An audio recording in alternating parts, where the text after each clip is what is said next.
Okay, this is a longer video, but it's important. Keep watching and then go to the caption for in-depth information. Let's talk about money. You know, that thing every culture agrees on? It can destroy a relationship faster than cheating. Because money is never just money. Money is safety. Money is control. Money is freedom, worth, or power. And depending on what you lived through, you learned a very specific meaning for money. Some learn that money equals stability or love or survival. Maybe it was leverage, or it may mean I'm not enough unless I have it. So what happens when two partners disagree about money? It's not just a disagreement, it's a collision of nervous systems. Boundaries get crossed, ultimatums start flying, words turn into weapons, and reacting takes over. And now you're not even fighting about the bill, you're fighting about what the bill represents. And here's the part most people don't want to hear. If money keeps becoming the trigger, there's usually a money wound underneath it. So yes, you can absolutely change a relationship with money inside yourself. It starts with one question.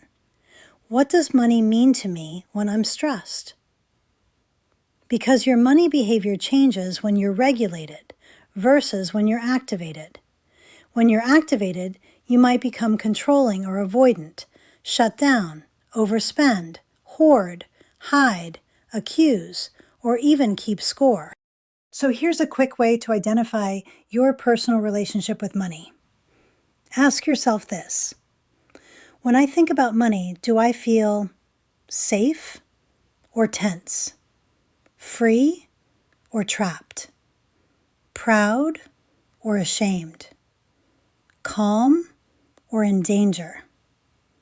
Now ask, what did I learn about money growing up? Was it used to control people?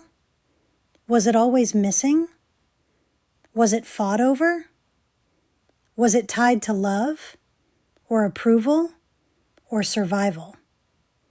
Because your beliefs weren't chosen, they were absorbed. And what you absorb, you repeat until you heal it. Now let's talk about money cycles in relationships. If your money fights feel predictable, like you already know exactly how it's going to go, that's a cycle. A cycle usually has 3 parts: the trigger, the protection strategy, the fallout. Here's an example.